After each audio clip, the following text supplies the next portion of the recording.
This book is called Jim and the Beanstalk. It is a version of Jack and the Beanstalk.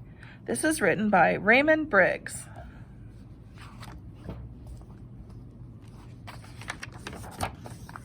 Early one morning, Jim woke up and saw a great plant growing outside of his window.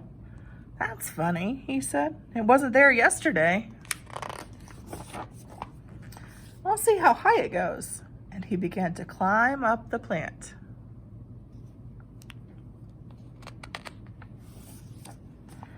"It certainly is big," he said as he disappeared into the clouds.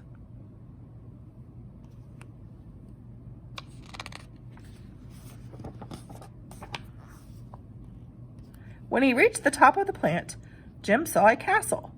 "I'm hungry," he said. "I'll ask at the castle for breakfast. I hope they have some cornflakes."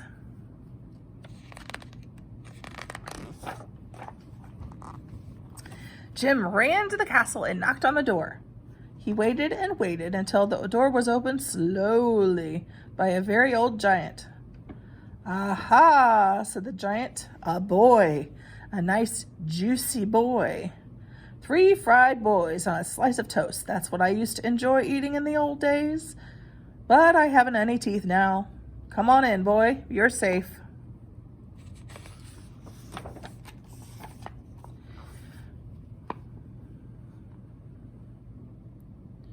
The giant shared his breakfast with Jim. "Is your name Jack?" he asked. "No," said Jim. "It's Jim." "Did you come up a beanstalk?" asked the giant. "I came up some sort of plant," said Jim. "It's that beanstalk again," said the giant. "It came up once before. That nasty boy Jack stole some of my father's gold and took our golden harp and our golden hen, and I really have never been happy since. Now I'm old, too. I can't even see to read my poetry books because the print is too small."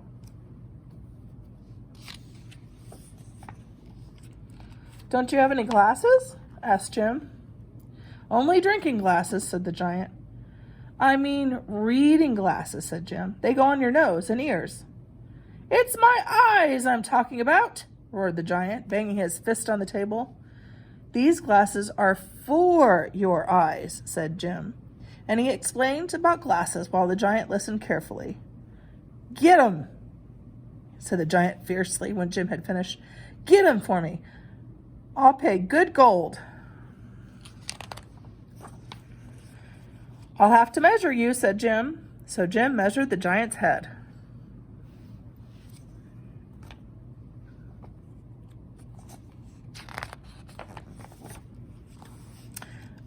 The giant gave Jim a gold coin, and Jim climbed down the beanstalk as fast as he could, holding on tight to the coin. He showed it to his mother, but before she could say anything, he got dressed and ran off to the oculist. An oculist is a person that makes glasses. The oculist could hardly believe his eyes when he saw the giant gold coin, but he set to work straight away. He worked all night, and in the morning the glasses were ready.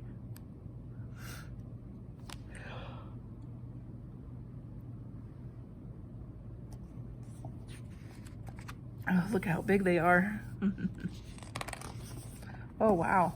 Jim carried them home. Then he tied them on his back and climbed up the beanstalk. My goodness, look how big they are. I guess they'd have to be big for a giant, huh? The giant loved his glasses. He put them on and began reading rhymes to Jim. "You're a good boy," he said. "Now I can see you properly. I wonder how juicy you are.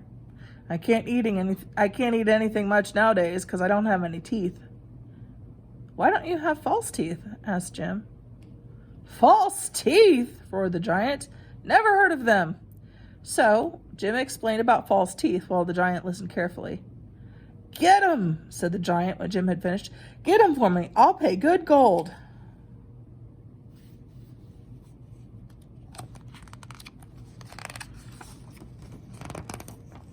So Jim measured the giant's mouth. "Make 'em big," said the giant, "and sharp. I like sharp teeth." The giant gave Jim a gold coin, and Jim climbed down the beanstalk as fast as he could, holding on tight to the coin. He showed it to his mother, but before she could say anything, he ran off to the dentist.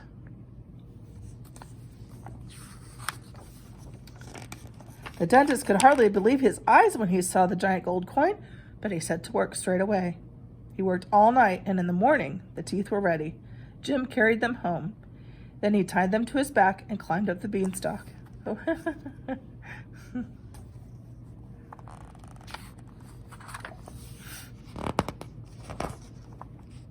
The giant loved his new teeth. He jumped up and down, chomping his jaws and gnashing the teeth until sparks flew.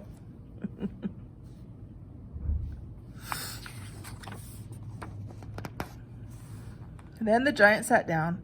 He looked at himself in the mirror and was suddenly sad again. "Ah," he said, "I used to be a good-looking lad. Great head of flaming red hair I had, and now, look at me."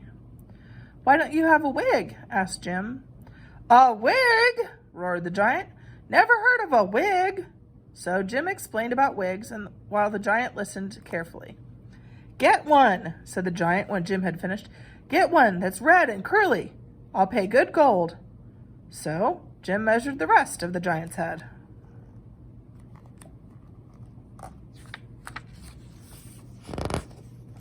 The giant gave Jim a gold coin and Jim climbed down the beanstalk as fast as he could, holding tight to the coin.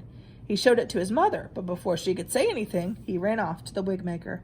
The wig maker could hardly believe his eyes when he saw the giant gold coin, but he set to work straight away. He worked all night, and in the morning the wig was ready. Jim carried it home. Then he tied it on his back and climbed up the beanstalk.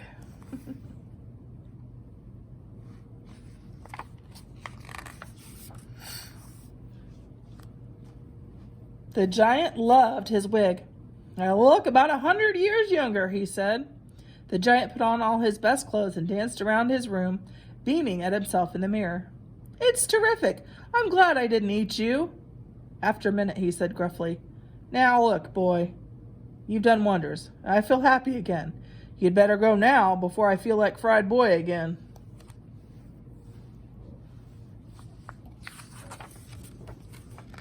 Jim said goodbye fast and ran to the beanstalk. He slid down it and landed in a heap. Above him, the giant shouted, "Chop that beanstalk down, or I might come down and crunch you up with my new teeth." Seizing an axe, Jim swung mightily and chopped down the beanstalk.